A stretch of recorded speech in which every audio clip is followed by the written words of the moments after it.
Hey, good morning, it's Buck. I've been recently labeling my videos for the content so that if people come to my channel looking for live sound or soundtrack design, that type of stuff, you can clearly see that it's not that. So this one is a series of critical thinking videos that I'm making.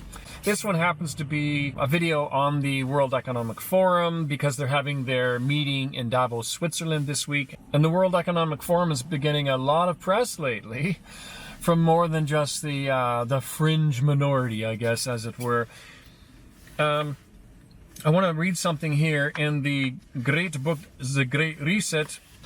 All right, I'm going to read this. Quote, "There is no denying that the COVID-19 virus has more often than not been a personal catastrophe for the millions infected by it and for their families and communities. However, at a global level, if viewed in terms of percentage of the global population affected, the corona crisis is, so far, one of the least deadly pandemics the world has experienced over the last 2,000 years. In all likelihood, unless the pandemic evolves in an unforeseen way, the consequences of COVID-19 in terms of health and mortality will be mild compared to previous pandemics." So he goes on to say, or he might have said it somewhere in the book previously, I've made tons of notes on this thing, been through it back and forth a few times, but it is a rare but narrow opportunity to reset the world. So there clearly in the book, you can get the PDF version if you want. I wouldn't recommend buying this and supporting Klaus Schwab or anything, but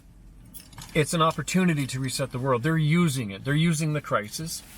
You know, like Winston Churchill, whoever said, "Don't let a good crisis go to waste." It's textbook. It's just so textbook. And just a reminder, in March 2020, March 19th and March 22nd, I wrote some things in my notebook. Okay, so right during the lockdowns, the first lockdowns, I was sensing something wasn't right because of my experience with H1N1, with SARS, with even 9/11, and, everything throughout my history. Anyway, so I wrote down, engineer a virus, do a preparedness test on it, unleash it, gather statistics on what happened, make a global control plan, lose cash, people pay on cards, vaccinate the world, those who resist get deleted off the grid, control the population, cull the unfit, cull the anti-establishment, destroy small businesses, grow the big biz and everybody works for them.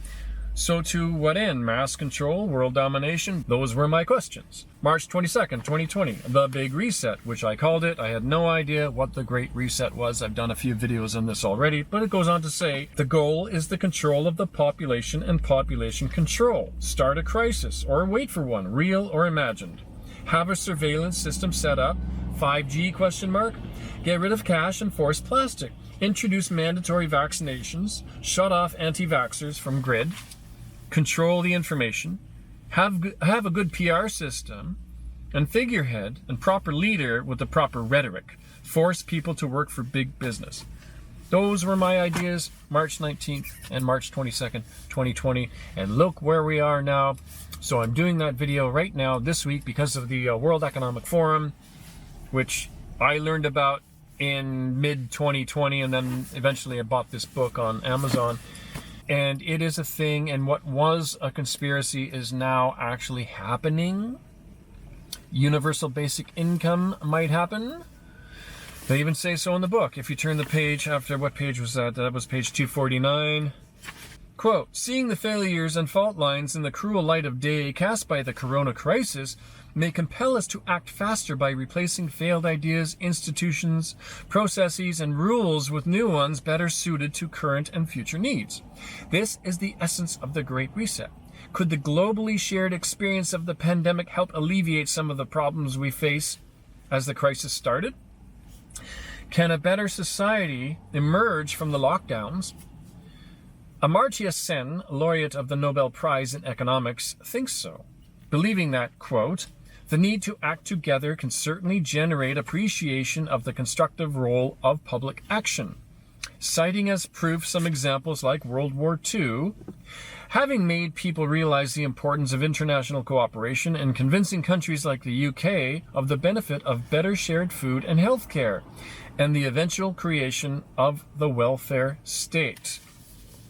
The eventual creation of the welfare state, and I wrote at the bottom of the page, Universal basic income, question mark? Anybody? Hello?